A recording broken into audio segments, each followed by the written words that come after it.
டெல்லி முதலமைச்சராக பாஜகவை சேர்ந்த ரேகா குப்தா பிரதமர் மோடி முன்னிலையில் இன்று பதவியேற்க உள்ளார்.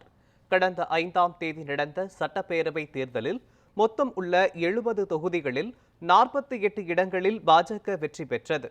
இதனால் 27 ஆண்டுகளுக்கு பிறகு டெல்லியில் பாஜக ஆட்சியை பிடித்தது. தேர்தல் முடிவுகள் அறிவிக்கப்பட்டு 12 நாட்கள் கடந்துவிட்ட நிலையில் ரேகா குப்தா நேற்று நடைபெற்ற எம்எல்ஏக்கள் கூட்டத்தில் டெல்லியின் புதிய முதலமைச்சராக ஒருமனதாக தேர்வு செய்யப்பட்டார். பதவியேற்பு விழா ராம்லீலா மைதானத்தில் நடைபெற உள்ளது. பிரதமர் மோடி முன்னிலையில் காலை 11 மணிக்கு டெல்லி முதலமைச்சராக பதவியேற்கும் ரேகா குப்தா மாநிலத்தின் 4வது பெண் முதலமைச்சர் ஆவார். முதல் முறையாக சட்டமன்ற உறுப்பினராக தேர்வு செய்யப்பட்ட ரேகா குப்தா முதலமைச்சராக பதவியேற்று வரலாற்றில் இடம்பெற உள்ளார்.